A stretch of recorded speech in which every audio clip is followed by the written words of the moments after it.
Yo quiero que vaya conmigo a la carta de Pablo a los Efesios, al capítulo 4, Efesios capítulo 4, y se ubica conmigo ahí en ese verso 1.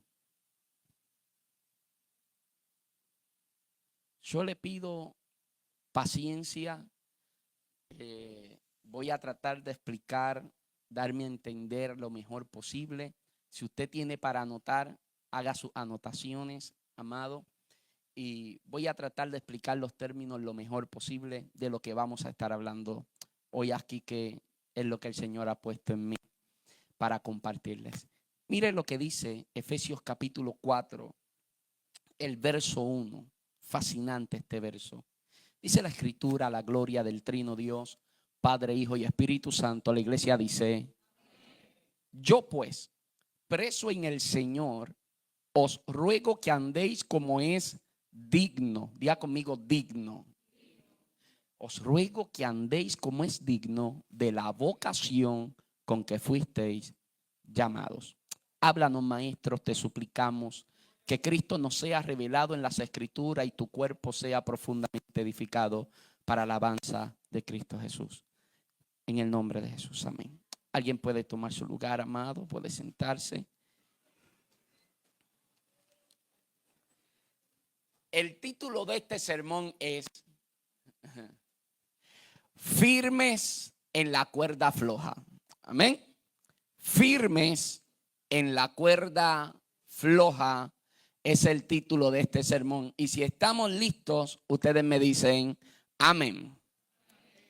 Philip Pettit fue uno de los equilibristas más famosos de la historia, cuyo nombre termina saltando a la fama mundial, específicamente en el 1974, porque fue el hombre que se atrevió a cruzar de una de las torres gemelas a la otra por un cable tensado. Y este hombre cruzó sin ningún tipo de arnés de seguridad, mostrando no solamente la destreza física y la técnica del equilibrismo, sino que también mostrando su determinación y su audacia. Este hombre hizo esta obra o este acto y todo el mundo quedó impactado, incluyendo a este servidor, al leer de ello. Y si bien ese acto me parece impresionante, creo que no lo es tanto como el que estoy por comentarte. Jorge Ojeda Guzmán fue un ecuatoriano que se subió a una cuerda floja el 1 de enero del 1993 y se bajó de ella el 27 de julio de ese mismo año, cuando se cumplían exactamente 206 días. O sea, obviamente este hombre dormía, descansaba, hacía sus necesidades fisiológicas, había una plataforma ahí, pero no podía bajar. Y la mayoría de las horas del día, él las vivió parado en una cuerda floja por 206 días, marcando un récord Guinness. El equilibrismo es una disciplina artística que a mi parecer es completamente impresionante. Y la razón por la que nos resulta tan impresionante es porque sabemos que la persona que está ahí equilibrándose, el más mínimo error que cometa podría ser algo mortal. Y es que las hazañas de estos equilibristas me asombran en sobremanera, y si bien mi conocimiento sobre el equilibrismo es prácticamente nulo, por mero sentido común, todos los que estamos aquí presentes, aunque no sepamos mucho acerca de esa disciplina, todos entendemos que lo más importante en el equilibrismo es tener equilibrio. Es así de sencillo, tener equilibrio. Si no tienes equilibrio, estás descalificado para ser un equilibrista. Es así de sencillo. El equilibrio es fundamental, esencial. Si no puedo mantener el equilibrio, no puedo caminar por la cuerda floja. El desequilibrio nos invalida. Pero me di cuenta que el desequilibrio no solamente se da en un contexto común como lo que es esta disciplina, sino que el desequilibrio lo podemos vivir en muchas de las áreas de nuestra vida.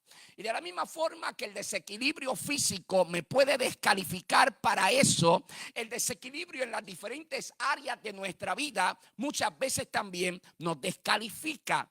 Y yo soy muy honesto, me esforcé mucho en la madrugada de hoy mientras elaboraba este sermón, tratando de encontrar un solo contexto donde la palabra desequilibrio pudiera tener una buena connotación, pero no encontré un solo contexto donde la palabra desequilibrio pudiera tener una connotación positiva. Si yo hablo de desequilibrio desde lo que es la mente, mentalmente, alguien desequilibrado es alguien que sufre algún tipo de trastorno mental.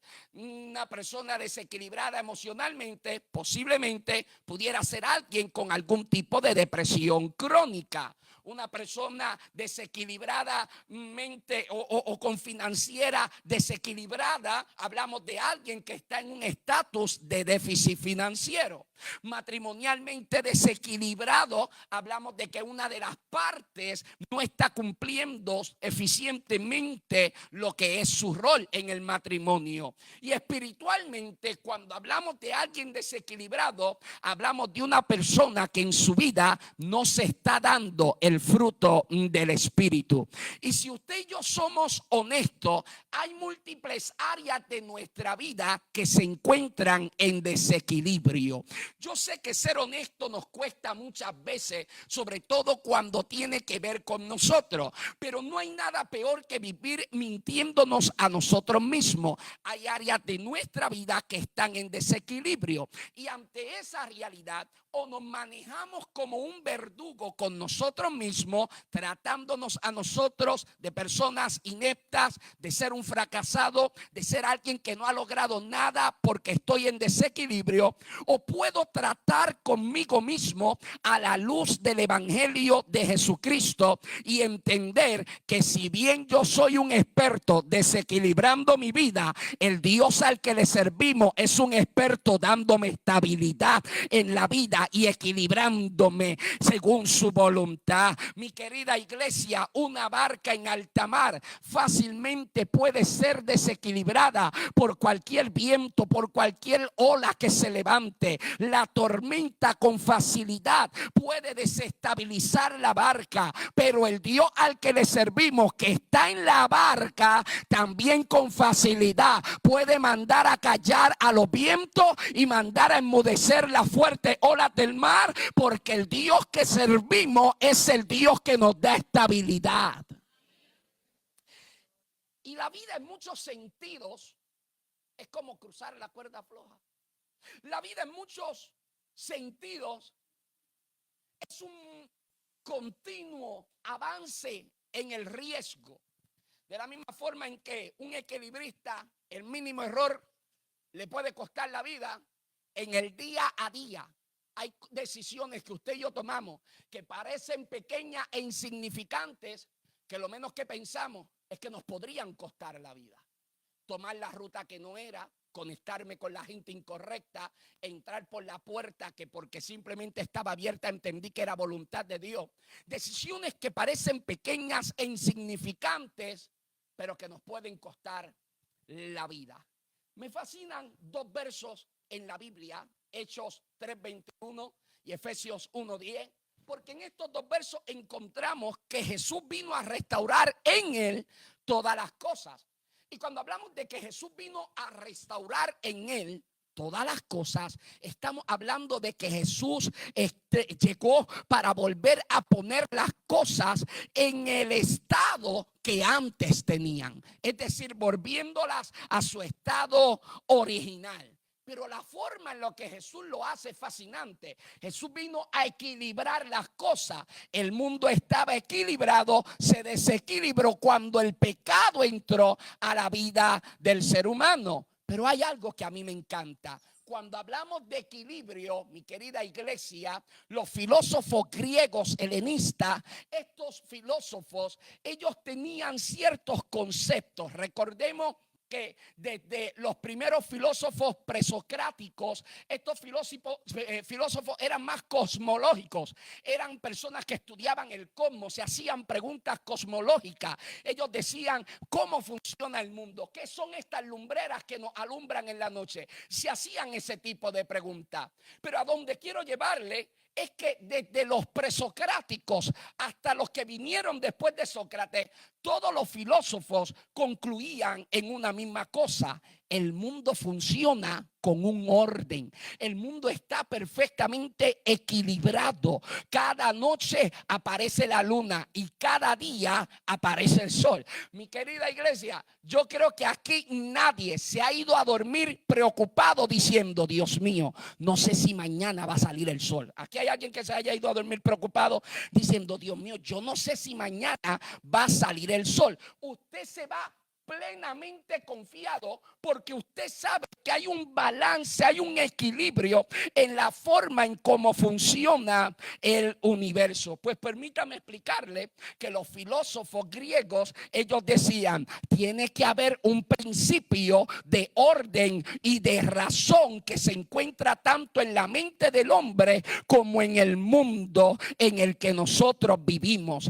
Este principio es el que le da razón de ser al mundo. Este principio es el que le da equilibrio al mundo. ¿Y sabes cómo los griegos llamaban a ese principio de razón y a ese principio de equilibrio? Los griegos lo llamaban el logos. Lo llamaban el logos. Y a mí me parece fascinante cómo los griegos llamaban el logos a eso, porque automáticamente nuestra mente se va al cuarto evangelista. ¿Cómo comienza Juan su evangelio? En el principio era el verbo era con Dios y el verbo era Dios. Claro, la palabra que se traduce al castellano como verbo, en el original griego koiné, le era el término logos. Cuando Juan escribe, Juan está diciendo: en el principio era el logos era Dios,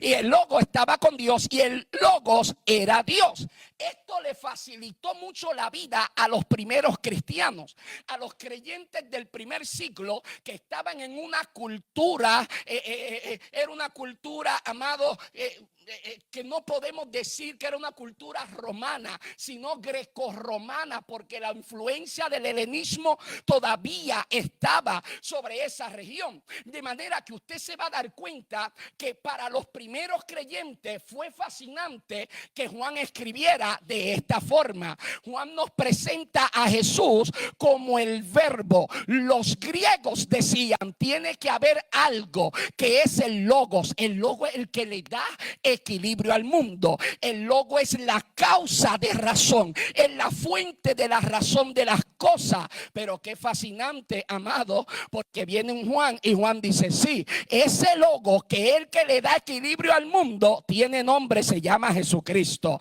Ese logos vino y se encarnó. Ese logos es Dios. Ese logos estuvo entre nosotros. Pero esto no es algo que solamente lo dice Juan, es que Pablo se lo dice a los Colosenses, capítulo 1, verso 17 de los Colosenses. La Reina Valera lo dice así: y Él, hablando de Cristo, es antes de todas las cosas, y todas las cosas en Él subsisten. Mira cómo lo dice la Nueva Versión Internacional: Él es anterior a todas las cosas, que por medio de Él forman un todo coherente. Ese es el logos. Él es la fuente del equilibrio en el mundo, en el universo. Él es la fuente que le da sentido a todo el universo. Si tú lo quitas a Él, ya nada me hace sentido. Si tú lo quitas a Él, esto deja de ser algo racional. Y aquí usted y yo somos personas de fe, pero usted y yo tenemos que recordar lo que decía G.K. Chesterton. G.K. Chesterton decía: caballero, cuando llegue a la iglesia, quítese el sombrero, no te quites la cabeza. ¿A qué se refería G.K. Chesterton? Que nuestra experiencia con Dios no puede ser meramente emocional, tiene que ser una experiencia también racional. Yo no apago el cerebro para servirle a Dios, yo no apago el cerebro para ser cristiano. No, amado, el cristianismo también es comprobable. Cristo, su muerte y resurrección también es comprobable desde lo lógico, desde lo racional, desde el plano histórico. ¿Y por qué esto es importante? Porque los griegos lo llamaban el logo, y Juan dice, ese logo es nuestro Cristo. Y eso, decir que Jesús es el logo, a usted y a mí nos debería dar mucha esperanza. ¿Sabes por qué le debe dar esperanza? Saber que Jesús es el logo. Porque si Él es el logo y Él es la causa primera de toda razón, y Él es la causa de que el mundo funcione en equilibrio, mi querida iglesia, si el Dios al que usted le sirve tiene la capacidad de mantener el universo funcionando equilibradamente, ¿qué te hace pensar que Dios no es capaz de trabajar con la rebeldía de un hijo, con un matrimonio al borde del precipicio, con un diagnóstico médico, con unas finanzas que no están funcionando? El Dios que lo sostiene todo en Él y que todo funciona en Él, que todo está en equilibrio en Él, puede traer estabilidad a tu vida racional, a tu vida emocional, a tu vida espiritual.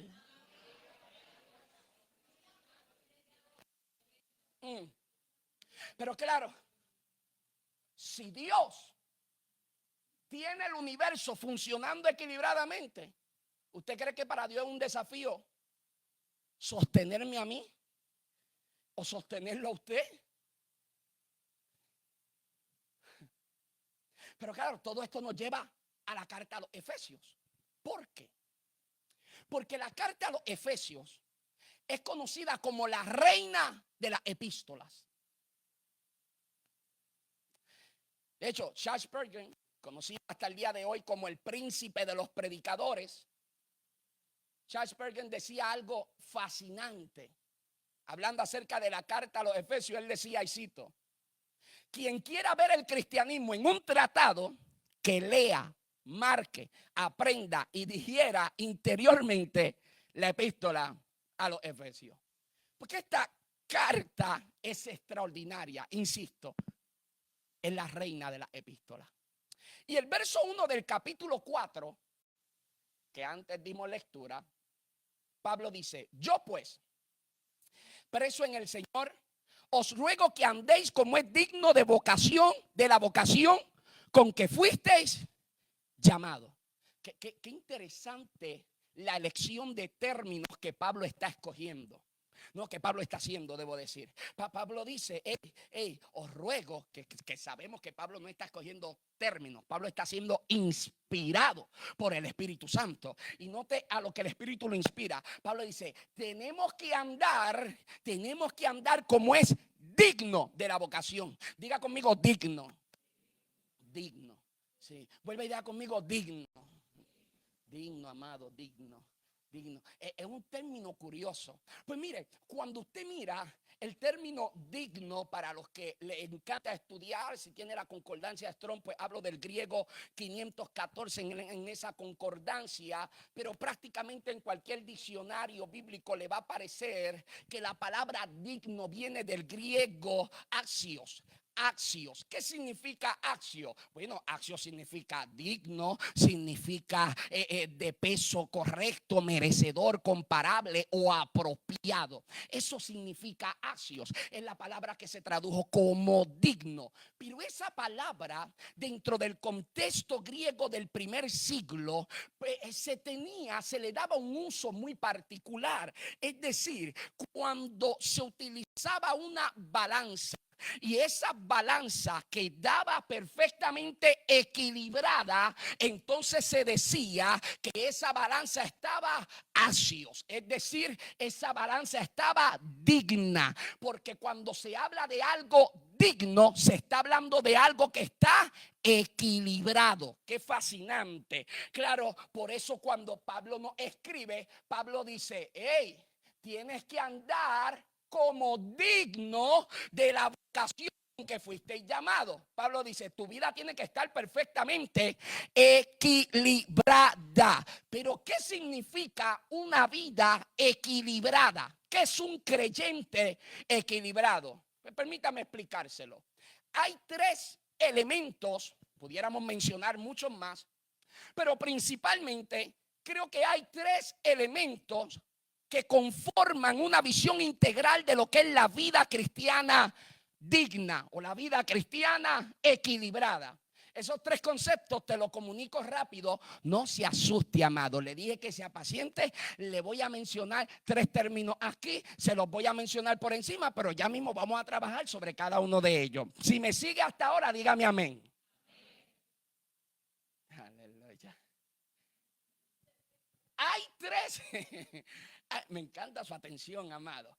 Hay 3 elementos, oiga esto, que cuando están equilibrados entre sí, entonces podemos decir que tenemos una vida digna. ¿Cuáles son esos 3 elementos? Ortodoxia, ortopraxis y ortopatía. 3 elementos. Yo sí, no estoy hablando en lengua, amado, ¿sabes? No se asuste, vamos a explicarlo. Lo voy a sintetizar a lo máximo y luego le explico cada término. Pero lo voy a sintetizar en la síntesis más grande que pueda hacer. Va a ser muy reduccionista lo que voy a hacer, pero lo voy a hacer como quiera. Cuando hablamos de ortodoxia, lo que creo. Ortopraxis, cómo lo vivo. Y ortopatía, cómo lo siento. Insisto, ortodoxia, lo que creo. Ortopraxis, cómo lo vivo. Ortopatía, cómo lo siento. Cuando estas 3 cosas están en equilibrio, entonces estamos reflejando una vida de fe que está viva, que es coherente y que está transformada verdaderamente por el poder del Espíritu Santo. De hecho, si usted todavía no me cree que estos 3 elementos son fundamentales para una vida digna o equilibrada, vea lo que Lucas nos dice en el libro de los Hechos. Hechos capítulo 2, verso 42. Lucas nos muestra estas 3 partes perfectamente equilibradas en los cristianos primitivos, los primeros cristianos. Mire lo que dice Hechos 2, 42. Y perseveraban en la doctrina de los apóstoles, en la comunión unos con otros, en el partimiento del pan y en las oraciones. Ese verso, Lucas nos está diciendo que la iglesia tenía en perfecto equilibrio la ortodoxia, la ortopraxis y la ortopatía. Esas 3 cosas estaban en equilibrio en la iglesia primitiva. Vamos a decirlo ahora más calmadito. Es que yo soy eufórico, amado, y hablo rápido. Pues no se asuste. Mire esto. Lucas dice, perseveraban en la doctrina. Ahí estamos hablando de la ortodoxia. En la comunión unos con otros. Hablamos de la ortopraxis, cómo vivían lo que creían. Pero también en el partimiento del pan y las oraciones. Eran empáticos los unos con los otros. Ahí hablamos de la ortopatía. Esto nos está mostrando que el cristianismo comenzó a vivirse como algo equilibrado y coherente, así como era Cristo. Ahora lo digo en español. Si el cristianismo que estamos viviendo no está equilibrado ni tampoco es coherente, no se debería llamar cristianismo. Así de sencillo. ¿Por qué? Porque si no es equilibrado lo que yo digo que yo creo con la forma en la que yo vivo, entonces hay un problema ahí. Porque lo que yo digo que yo creo, mi ortodoxia, tiene que ir de la mano con la ortopraxis. Si no va de la mano, entonces hay una irregularidad en mí, hay un desequilibrio. Yo no estoy viviendo una vida digna de la vocación para la cual fuimos llamados. Por eso el cristiano debe entender, mi querida iglesia, no todo el que asiste a la iglesia es un representante de Cristo. No todo el que asiste a la iglesia forma parte del cuerpo de Cristo. No todo el que asiste a la iglesia es un verdadero creyente, aunque hable bien, cante bien, brinque y corra, tenga corbata o falda vida larga. No importa, amado. Eso no tiene que ver nada, porque el verdadero creyente se evidencia en cuán equilibrado está lo que dice creer con la manera en la que lo está encarnando y viviendo en su día a día. Por eso nosotros no nos podemos enamorar de la gente que vemos a distancia y los miramos como proyectos terminados. No, amado, no me mire a mí como si ya yo lo hubiera alcanzado, porque estoy lejos de alcanzarlo. De hecho, le digo más, usted no sabe cómo yo le hablo a mi esposa, usted no sabe cómo yo trato a mis hijas, usted no sabe qué yo hago cuando nadie me está mirando. Y el verdadero cristianismo no se conoce cuando estamos en un altar frente a la congregación. El verdadero cristianismo se conoce en el equilibrio de que lo que yo creo es congruente con lo que yo estoy viviendo. Que yo no soy un cristiano que se embotella la palabra, pero que la palabra no afecta su conducta de vida, sino que esto se trata de que el verbo en nosotros se pueda encarnar.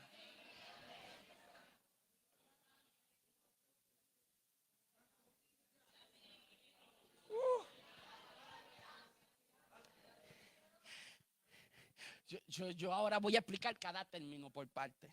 Amén. Vamos con lo primero. Ortodoxia. No se asuste con esos términos que parecen difíciles. Eso no es nada difícil. Vamos a explicarlo, amado. Recuerde que vivimos en la época donde la gente le gusta sonar profundo. Y la gente, para sonar profundo, toman lo sencillo y lo hacen complejo. Y Jesús hizo lo opuesto. Jesús enseñó las profundidades del cielo a través de las sencilleces de la tierra para darse a entender con su gente. Es fácil tomar algo sencillo y hacerlo lucir complejo, pero es difícil tomarlo complejo y hacerlo lucir sencillo. ¿Estamos claros en eso, verdad? No se asuste por terminología y cosas así. Ok, pero vamos con la primera. Cuando hablamos de ortodoxia, claro, cada una de estas palabras son palabras compuestas. Claro, ortos, que significa correcto, y doxa, que lo que significa es doctrina. Cuando hablamos de ortodoxia, estamos hablando de la doctrina correcta. De eso es que estamos hablando. Ortodoxia, la doctrina correcta. A veces, cuando yo estoy en alguno de mis programas o predicaciones y digo que la iglesia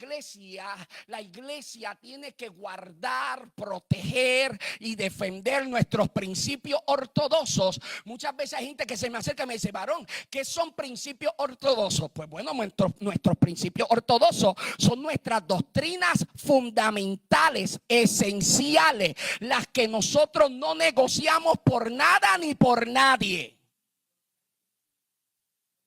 Ok, se lo explico de otra forma. Amado, no toda doctrina es importante, pero no toda doctrina tiene el mismo nivel de importancia. Porque hay doctrinas de primer nivel, que son doctrinas esenciales vinculadas a la salvación, y hay doctrinas que no están vinculadas a la salvación. Por ejemplo, las doctrinas esenciales vinculadas a la salvación, ¿cuáles son? Que creemos en la infalibilidad e inerrancia de la Sagrada Escritura, que creemos que Jesús era verdaderamente Dios y verdaderamente hombre, que creemos que la salvación es por gracias por medio de la fe, que creemos en la Trinidad, Padre, Hijo y Espíritu Santo, que creemos, amados, que la Biblia es nuestra autoridad primera y nuestra autoridad final. O sea, esas son doctrinas que usted y yo no vamos a negociar con nadie. Ahora, hay doctrinas que no son doctrinas de salvación. Por ejemplo, ¿vamos a pasar o no vamos a pasar por la gran tribulación? Eso no es una doctrina de salvación. Hay gente que cree que no, hay gente que cree que sí, y a veces nos queremos arrancar las cabezas. No peleemos por eso, amado. Si al final, cuando suene la trompeta, lo que importa es que nos vayamos con Cristo. Pero eso no es una doctrina de salvación. ¿Es importante? Sí, porque es doctrina bíblica, pero no es doctrina de salvación. ¿Estamos claros hasta ahí? No sé si logro darme a entender. Yo lo veo a usted muy comprensivo. Qué bueno. Pero mire, amado, se lo voy a explicar de esta forma. Claro, cuando hablamos de nuestros principios ortodoxos o nuestros principios de ortodoxia cristiana, estamos hablando de esas doctrinas fundamentales, las que no negociamos con absolutamente nadie. Claro, una persona que crea que vamos a pasar por la gran tribulación, aunque yo no crea lo mismo, a esa persona, si cree que las mismas doctrinas fundamentales que yo creo, yo lo puedo llamar hermano en la fe. Ahora, alguien que no crea que Jesucristo es Dios, yo no lo puedo llamar hermano en la fe. Alguien que no crea que solo en Cristo hay salvación, yo no lo puedo llamar hermano en la fe. Alguien que no crea que la Biblia es infalible, inerrante, yo no lo puedo llamar hermano en la fe. ¿Por qué? Porque son doctrinas esenciales. ¿Estamos claros? Ok, pues mire lo importante de saber qué es lo que nosotros creemos. Porque es importante, jóvenes, que ustedes sepan qué es lo que ustedes creen. Porque si no sabemos qué es lo que nosotros creemos, cuando lleguemos a la universidad y nos enfrentemos a clases de humanidades y a clases de ciencias sociales y se den ciertos debates que van a tocar tus convicciones, ¿qué va a pasar ahí en ese momento? ¿Qué va a pasar? Nos va a desequilibrar. Aleluya. Hace poco fui a una iglesia histórica y ellos recitan su credo. Y andaba con un hermano pentecostal, un hermano mío pentecostal, y me dijo, esta gente son raras, recitan el credo. Y yo le dije, sí, es verdad, recitan el credo, pero gloria a Dios que saben cuál es su credo. La mayoría de nosotros los pentecostales no sabemos qué es lo que creemos. Y a muchos de nuestros hermanos le preguntamos cuáles son nuestras doctrinas esenciales y te van a decir, bueno, en la mía no nos pintamos el pelo. En la mía usamos corbata. No estamos hablando de eso. No estamos hablando de eso. Estamos hablando de cuáles son nuestras doctrinas fundamentales. ¿Qué nosotros creemos? ¿Por qué estamos aquí? ¿A quién estamos adorando? Cristo de la gloria. ¿Por qué es importante que usted conozca qué es lo que usted cree? Ah, bueno, por lo siguiente. Segunda de Timoteo 1:13. Retén la forma. Mire las palabras que Pablo utiliza. Retén la forma de las sanas palabras que de mí oísteis, en la fe y amor que es en Cristo Jesús. Retén la forma de las palabras, retén la doctrina. Tito capítulo 1 versículo 9. Pablo le dice que sea retenedor de la palabra fiel, tal y como ha sido enseñada, para que también pueda exhortar con sana enseñanza, es decir, sana doctrina, y convencer a los que contradicen. ¿Te das cuenta de cuál es el común denominador entre lo que Pablo le está diciendo a Timoteo y lo que Pablo le dice a Tito? ¿Cuál es el común denominador? Que a los dos le está hablando de ortodoxia, a los dos le está hablando de la sana doctrina, pero a los dos les dice, a los dos les insta diciendo, retén.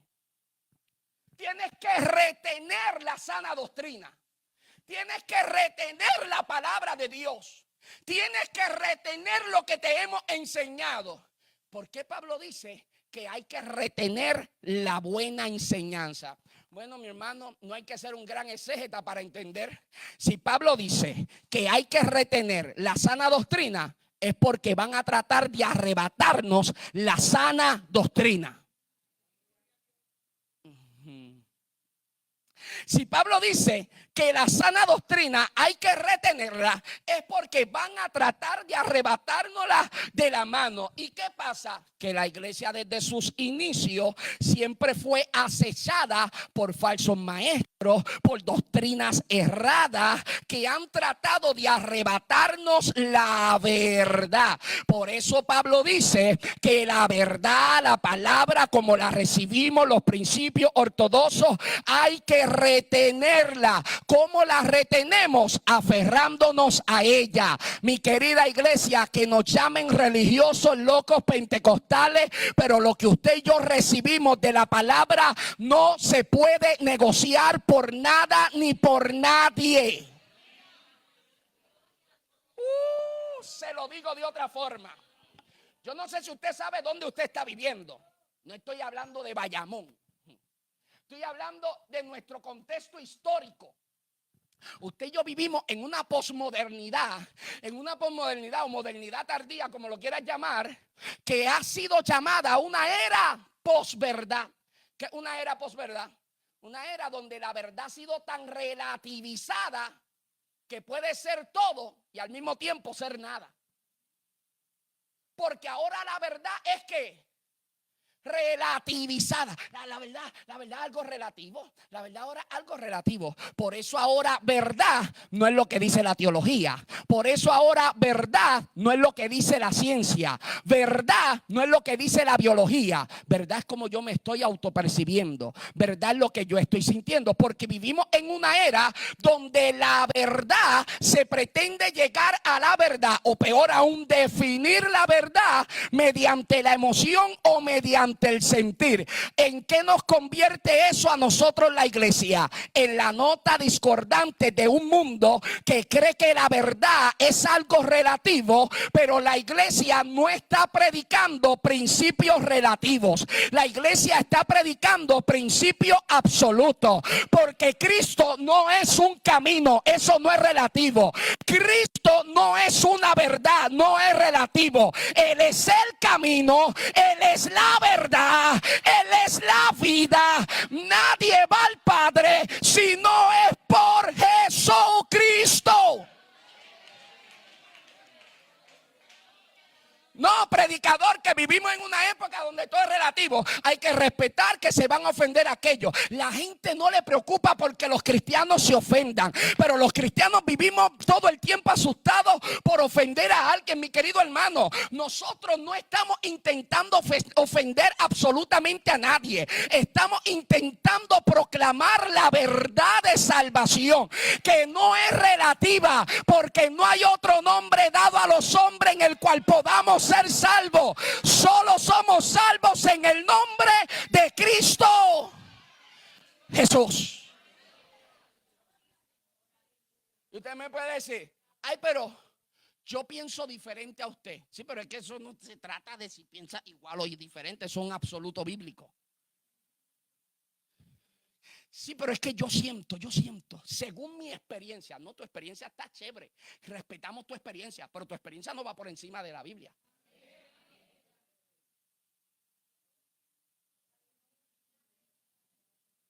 Amado, tengo unas ganas de predicar terrible. Claro. Esa es nuestra ortodoxia, esa es nuestra sana doctrina. Yo no voy a negociar la sana doctrina. Yo no puedo negociar lo que yo he creído. Yo tengo una formación y mi formación es pentecostal clásica. Ahora, yo comparto con diferentes denominaciones, en diferentes contextos, y yo respeto absolutamente a todo el mundo. Pero yo sé dónde están mis convicciones. Y lo que yo he creído no lo voy a negociar por nada ni por nadie. Aleluya. Nosotros tenemos que cuidar la sana doctrina, la ortodoxia. Si me sigue hasta ahí, dígame amén. Ok. Perfecto. Solamente quiero saber que me va siguiendo. Oiga bien. Lo segundo, la ortopraxis. Claro, si tenemos una buena ortodoxia, una buena enseñanza, una doctrina correcta, pues necesitamos una correcta ortopraxis también. Obviamente, ortos, correcto, praxis, práctica. Cuando hablamos de ortopraxis, estamos hablando de tener una práctica correcta. En otras palabras, la ortopraxis es la forma correcta en cómo aplicamos las doctrinas en nuestro diario vivir. Las doctrinas no son para aprenderlas y defenderlas solamente. Las doctrinas son para vivirlas.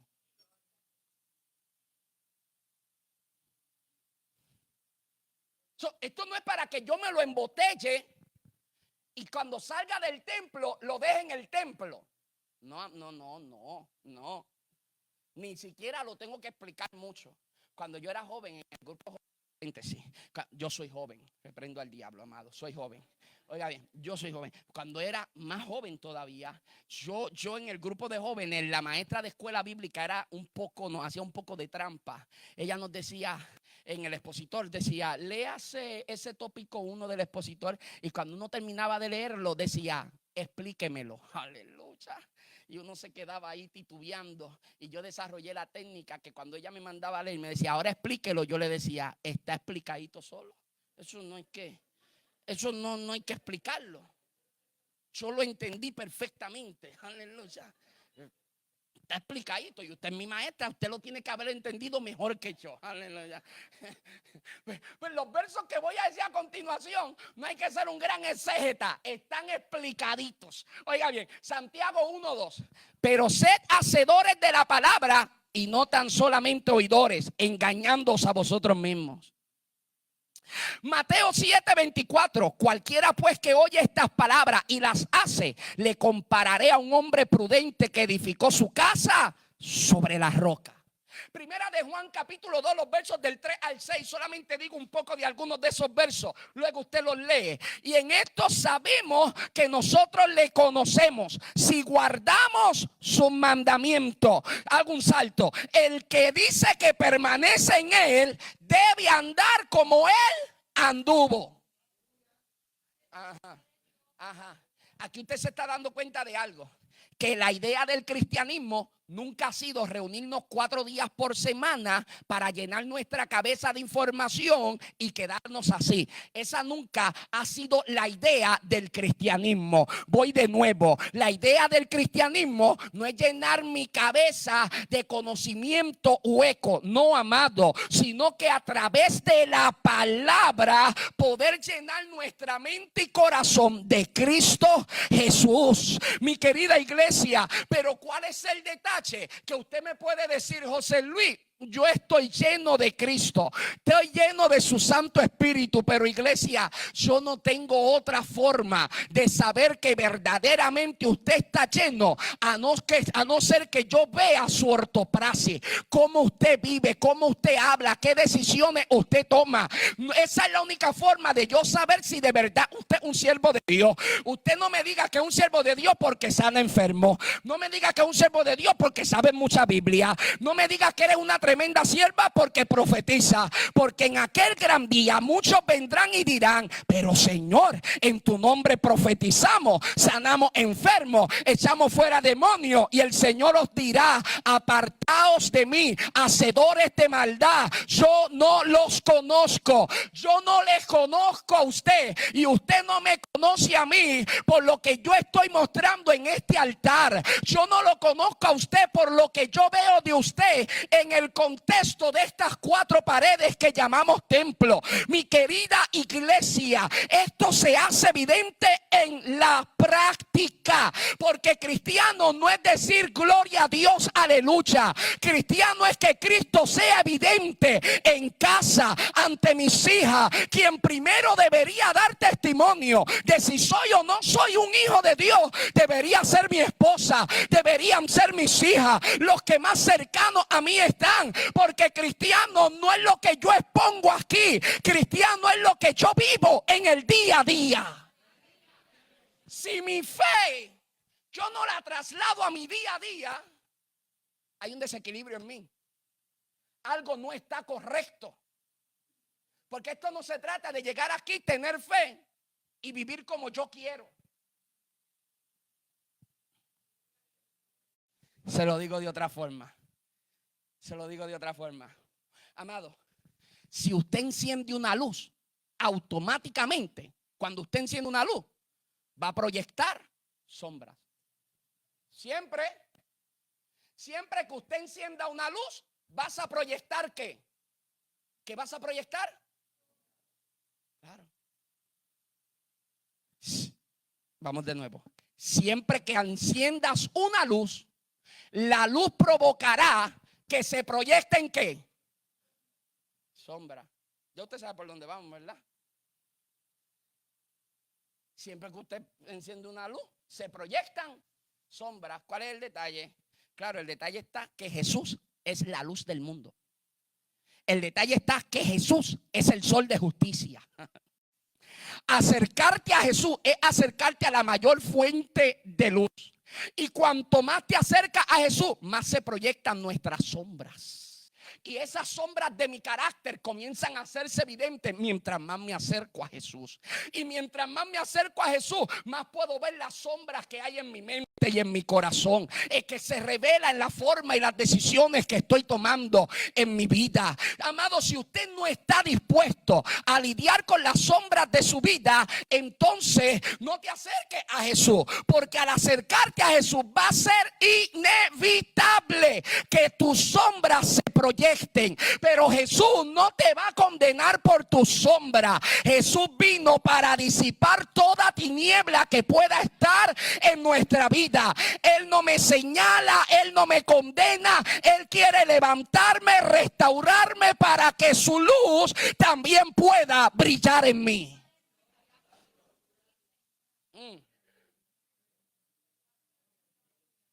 ¿Y cuántas sombras hay en tu vida? ¿Cuántas sombras hay en nuestro carácter? ¿Cuántas sombras hay en nuestro temperamento y el mal manejo que tenemos de él? ¿Cuántas sombras? ¿Cuántas sombras?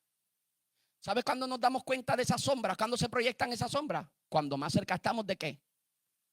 De la luz de Jesús.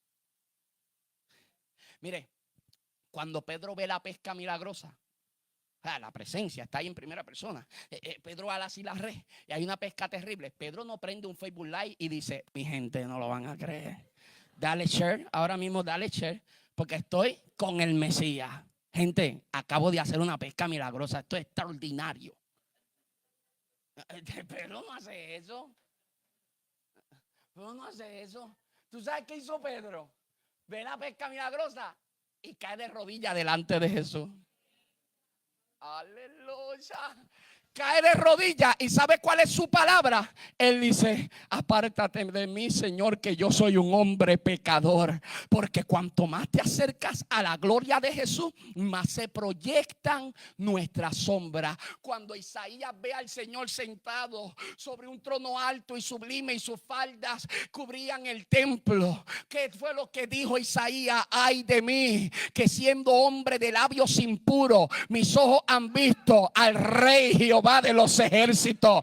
¿Por qué? Porque cuanto más cerca estaba Isaías del trono de Dios, más se proyectaban las tinieblas que habían en él. Cuanto más cerca estamos de la santidad de Dios, más me doy cuenta de las tinieblas que hay dentro de mí. Eso me debe poner a mí de rodillas para exaltar al Rey de Reyes y al Señor de Señores. Mire, amado, mi abuelo pastoreó 53 años. Yo vengo de un contexto pentecostal, amado, pentecostal, hueso colorado, rayando en Rabacucu. Y yo que vengo de ese contexto, oiga bien lo que le digo, yo que vengo de ese contexto, yo amo correr, gritar, hablar en otras lenguas. Si hay alguien que me cache, me tiro para atrás, porque yo amo la liturgia pentecostal. Pero oiga bien lo que le voy a decir, hay ciertas experiencias que tenemos en el culto, no sé cuántos lo han vivido, que no sientes hablar en otras lenguas, no te dan ganas de correr.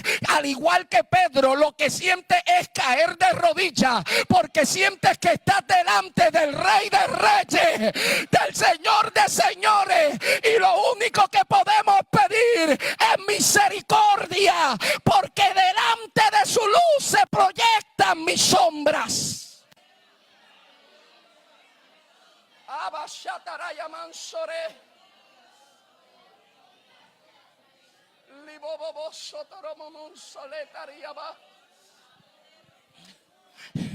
Tengo que caer delante de rodillas cuando estoy delante de su santidad, del esplendor de su gloria. ¿De qué puedo jactarme delante del Rey de Reyes? ¿De qué? No hay de qué jactarnos. Pero le voy a decir algo. Aquí todos tenemos sombras. Y en nuestra ortopraxis tenemos problemas. Algunos de nosotros decimos: yo sé lo que creo, lo que me cuesta es vivirlo. Empezando por el predicador. No crea que estoy en una plataforma superior. Bueno, literalmente sí. Pero, no estamos en una plataforma moral superior, ni estamos en una plataforma espiritual superior.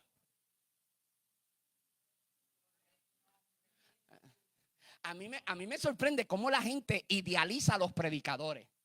La gente se cree que yo llego en una nube volando y la gente dice, wow, este hombre estaba orando. No, el pastor me puede desmentir si a los ministros no nos pasa esto. Yo a veces he llegado a cultos que la gloria de Dios fue extraordinaria, pero cuando llegué al culto no llegué en comunión. La nena había vomitado, la otra me estrujó la corbata, la otra derramó el conflay. Mi esposa estaba volviéndose un 8 y yo decía, avancen que estamos a 3 minutos de la iglesia. Y cuando llegamos, gloria a Dios que Dios se glorificó. ¿Por qué? Porque esto no es por lo que yo hago, no es por lo que usted hace, es por la gracia de Cristo Jesús. Usted y yo no tenemos nada de qué jactarnos delante del Rey de Reyes y del Señor de Señores. Por eso, bienaventurados los pobres en espíritu, porque de ellos es el reino de los cielos. Aquellos que reconocen que no tenemos nada delante de nuestro Dios. Así que ¿a dónde quiero llegar? Todos somos falibles, empezando por este servidor. Todos fallamos, tenemos áreas de nuestra vida que tenemos que pulir. Pero le voy a decir algo, no vivas con miedo a fallar, vive con ganas de agradar a Dios. Y hay quien dice, es lo mismo. No es lo mismo, me baño en el río que me río en el baño. No es lo mismo. Un pianista aquí conmigo que ya casi termino. Hay gente que dice, es lo mismo. No, no es lo mismo. Esa me la aprendí como en 5º grado y todavía me acuerdo. Me la enseñaron en la escuela, ¿sabes? Oiga bien lo que le voy a decir. Oiga bien lo que le voy a decir, amado. Esto es hermoso. Oiga esto, oiga esto, oiga esto. Oiga, no se me quede en el río ahora y en el baño.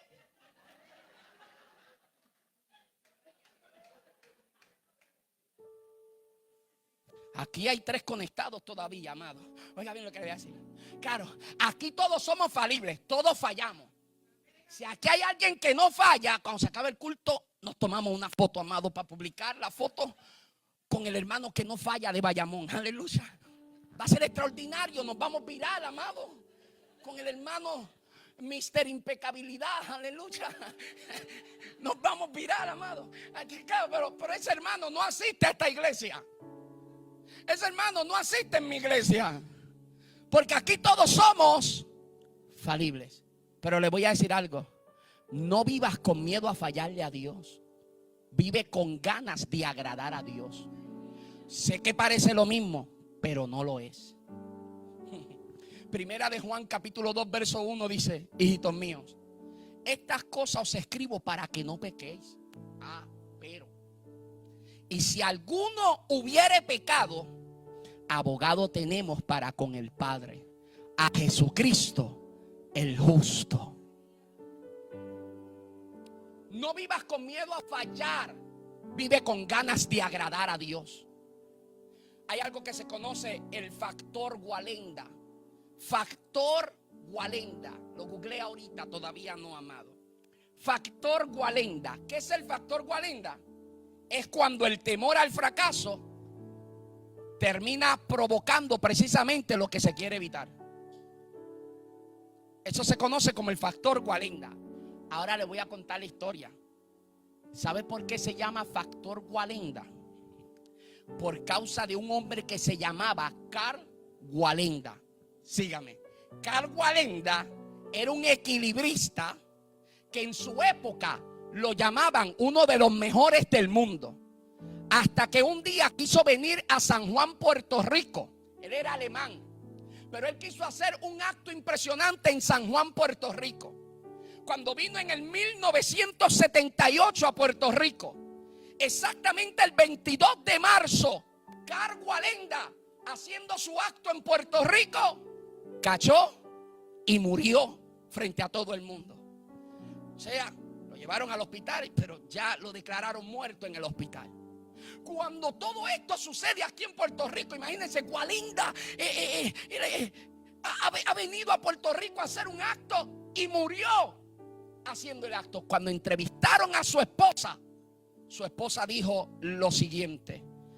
La esposa dijo: Karl, en los últimos meses no pensaba en otra cosa que no sea en una posible caída. Cal dejó de centrar sus esfuerzos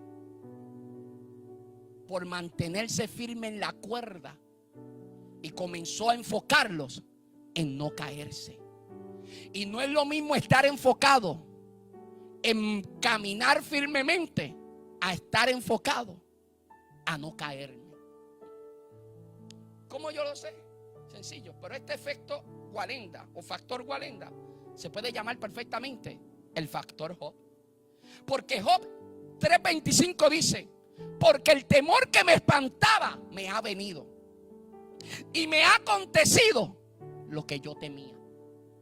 Antes que Walenda muriera en San Juan, Puerto Rico, hace muchos miles de años, Job hacía una declaración como esta.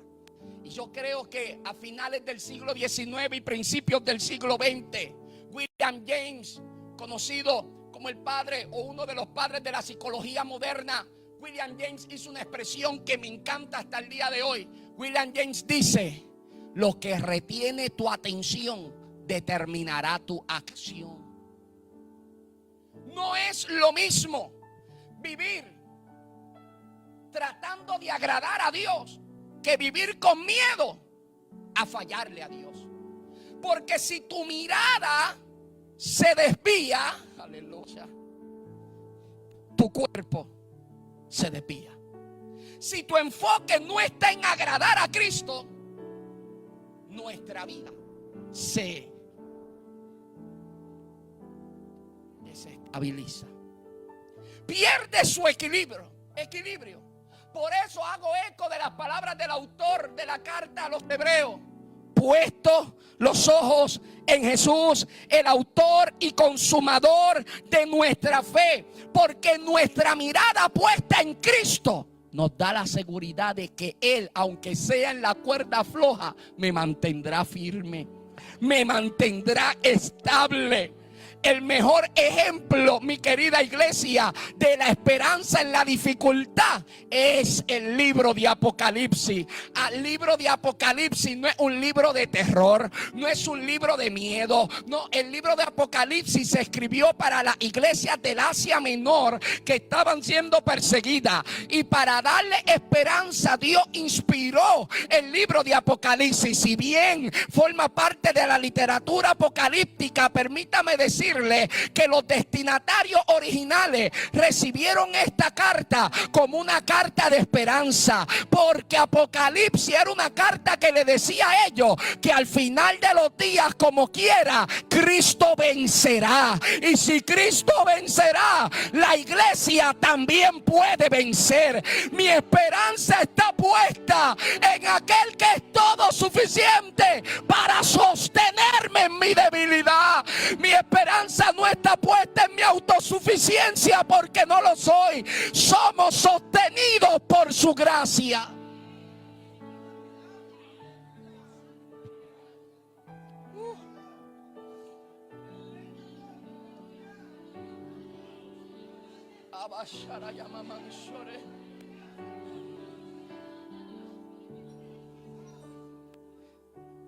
Cristo venció, vencerá. Y esa es la esperanza de la iglesia. Por eso el libro de Apocalipsis no es un libro de terror, es un libro de ¿qué? De esperanza.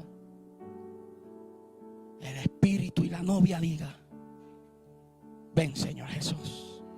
El que oiga, diga: ven. Ven, Señor Jesús. Bienaventurado el que lee. La mayoría de esos cristianos no sabían leer. Por eso ahí dice: bienaventurado el que lee y el que oiga, diga: ven, Señor Jesús. Porque literalmente algunos de los que sabía leer en la iglesia lo leía y el resto de la iglesia estaba escuchando la carta de Juan, llamada Apocalipsis o Revelaciones. Mi querida iglesia, en la práctica diaria, ser cristiano es difícil. Es como andar en una cuerda floja. Pero Jesús nos da firmeza si guardamos su palabra. Pero lo tercero, y esta es la recta final, está la ortopatía. Amado, si tenemos una buena ortodoxia, una sana doctrina, y tenemos una buena ortopraxis, es decir, sabemos vivir y encarnar en nuestra vida lo que creemos. La ortopatía, del griego ortos, obviamente correcto, y patos, que significa sentimiento o afecto. Es decir, esto lo que hace alusión es a tener los afectos correctos o emociones ordenadas. Aleluya. Mi querida iglesia, esto se habla tanto en el Nuevo Testamento que con 2 versos creo que me es suficiente. Romanos 12:9. El amor sea sin fingimiento. Aborrecer lo malo, seguir lo bueno. Filipenses 2:5. Haya pues en vosotros el mismo sentir que hubo también en Cristo Jesús. La ortopatía no es solamente procurar sentir como Dios siente. La ortopatía es que yo ame lo que Dios ama y yo aborrezca lo que Dios aborrece. ¿Le puedo abrir mi corazón sin que usted me apedree? ¿Sí o no? ¿Me va a apedrear? ¿No me va a apedrear? Lo voy a decir, amado. Le abro mi corazón. No me apedree. Mira, me están diciendo que cuando me baje, aleluya, Cristo amado, ya estoy amenazado, pastor, aleluya, ya no sé si decirlo. Pero mire, amar lo que Dios ama y aborrecer lo que Dios aborrece, eso no es fácil.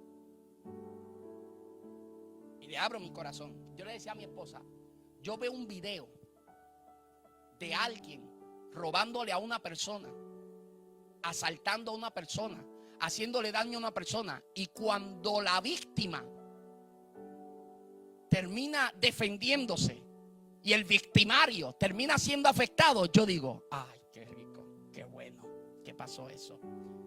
Y como que siento una satisfacción. Le estoy viendo el rostro de satisfacción a todos los que le encantan esos videitos. A mí me fascinan, aleluya. Y yo los veo y digo, wow, qué rico, Dios mío. Se metieron con la persona incorrecta, trataron de robarle al hombre incorrecto. Pero hay un problema con eso, que la ortopatía es amar lo que Dios ama y aborrecer lo que Dios aborrece. Mía es la venganza, dice el Señor.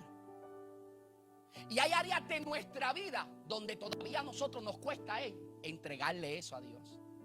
Y yo voy a concluir diciéndole que nosotros, la iglesia posmoderna o la iglesia en la posmodernidad, con lo más que estamos luchando hoy es con la ortopatía. ¿Qué es eso, amado? Que nosotros podamos rendir todas nuestras emociones y sentimientos a los pies de Jesucristo.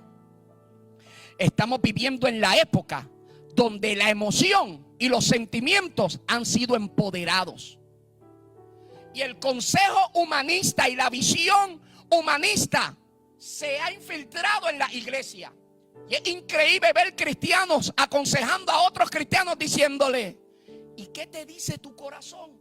Amado, ese es el consejo más humanista que usted va a escuchar. Eso es un consejo humanista. ¿Sabe qué dice la Biblia del corazón? En Jeremías capítulo 9, que más engañoso y perverso que todas las cosas es el corazón del ser humano. Pero usted y yo vivimos en una época donde la emoción y los sentimientos han sido empoderados y se pusieron por encima de la razón. Ya la razón no está al timón. Ya la fe no está al timón. Lo que está al timón es la emoción y los sentimientos. Y por eso tenemos gente que todas sus decisiones son ¿qué? En base a lo que siente. ¿Por qué? Porque hemos empoderado nuestras emociones. ¿Usted cree que yo estoy hablando del mundo? ¿Usted cree que yo estoy hablando de lo que está pasando en nuestras universidades? No. ¿Usted cree que eso no nos está afectando como iglesia? Si tenemos cristianos que se van de cualquier iglesia y dicen, yo me voy a esta iglesia porque cuando el pastor predica no me hace sentir nada, le falta fuego al pastor. Ajá, sí. Se van para allá y allá se van a los 2 o 3 días y dicen, no, me fui de aquí porque aquí como que yo no siento eso. Y están buscando un lugar donde sentirse bien. Nunca lo vas a encontrar. Porque servirle a Dios no tiene que ver con lo que yo siento únicamente. Las emociones son malas, estoy diciendo. No, las emociones tenemos que aprender a regularlas. Las emociones no son malas. Las emociones hay que regularlas. ¿Por qué? Porque no todo lo que yo siento, no todas mis emociones me están comunicando una verdad. Y hay momentos donde yo me siento solo, pero yo no estoy solo. No le sigas creyendo a todo lo que te dicen tus emociones, porque tus emociones te están mintiendo muchas de las veces, porque están en un punto ciego. Tus emociones te van a decir nadie te ama. Tus emociones te van a decir nadie te apoya. Tus emociones te van a decir estás solo. Pero yo no puedo hacerle caso a mi emoción, porque la Biblia lo que dice otra cosa. La Biblia dice no te dejaré, no te abandonaré. Como estuve con Moisés, así estaré contigo. Nuestro Dios es el Dios de Jacob. Él nos guiará más allá de la muerte. Estaré contigo todos los días de tu vida hasta el fin del mundo.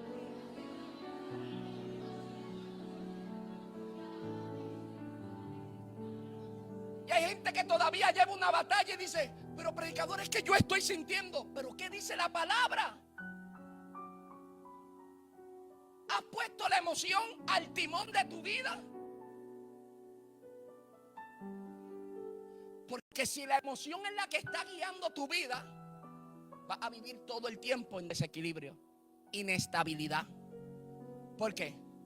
Porque hay días que yo me siento de una forma y hay otros días que me siento de otra forma. Y hay días que yo tengo ganas y hay días que no tengo nada de ganas. Y hay días que tengo ganas de culto y hay días que tengo ganas de maratón de Netflix. Se me está acercando ese día, ¿sabes? Aleluya.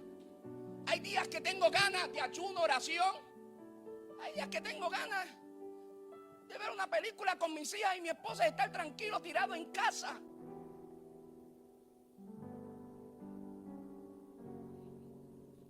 Hay días que tengo ganas de amar. Hay días que me cuesta amar a ciertas personas. Si dejo que la emoción gobierne mi vida. Si la emoción hubiera gobernado la vida de Cristo, Él dijo, no, Señor, pasa de mí esta copa. Pero como la emoción no era la que gobernaba a Jesús, Jesús termina diciendo, hey, pero que no sea como yo quiero, sino que sea como tú quieres. Que no se haga mi voluntad, sino que se haga la tuya. Y hoy yo estoy hablando con la iglesia que sabe que tiene, porque ustedes son, amados, defensores de la fe. Ustedes tienen una buena ortodoxia. Ustedes son una iglesia de sana doctrina. Quiero creer que somos una iglesia que tenemos una buena ortopraxis, que cuando salimos de aquí seguimos siendo verdaderos creyentes. Pero si hay algo con lo que quiero que te quede, es que tenemos que ser cristianos con buena ortopatía, amado. Es decir, que podamos sujetar todas nuestras emociones a Cristo. No creas todo lo que sientes, no creas todo lo que llega a tu mente, porque el enemigo está a la distancia lanzando dardos de fuego, pero esos dardos de fuego se apagan con el escudo de la fe en la palabra, la fe en lo que escrito está. ¿Le vas a hacer caso a lo que sientes? ¿O le vas a hacer caso a lo que escrito está? Algunos están a punto en su Getsemaní diciendo, pasa de mí esta copa. Y Dios perfectamente a tiempo llega para decirte, hey, esto no se trata de lo que tú estás sintiendo. Tú sientes que tus hijos están retrocediendo, pero yo te prometí que los iba a salvar. Tú estás sintiendo que tu matrimonio está al borde del precipicio, pero lo que unió Dios no lo va a separar el hombre. ¿Le vas a hacer caso a lo que estás sintiendo? ¿Vamos a seguir empoderando nuestras emociones? ¿O vamos a rendir nuestras emociones a los pies de aquel que sabe lo que nos conviene? Dios ama la transparencia. Y es hermoso cuando le decimos: pasa de mí esta copa. Señor, yo siento que yo no puedo con esto.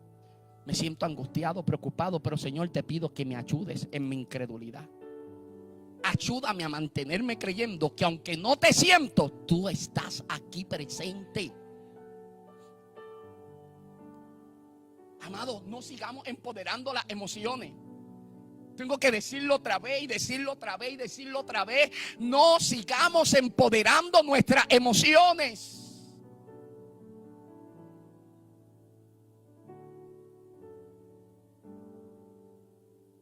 Porque aunque yo no lo sienta, Él está.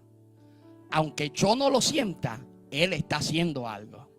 Aunque yo no lo sienta, yo sé que pronto veré los resultados. No lo estoy sintiendo, pero lo estoy creyendo, porque escrito está.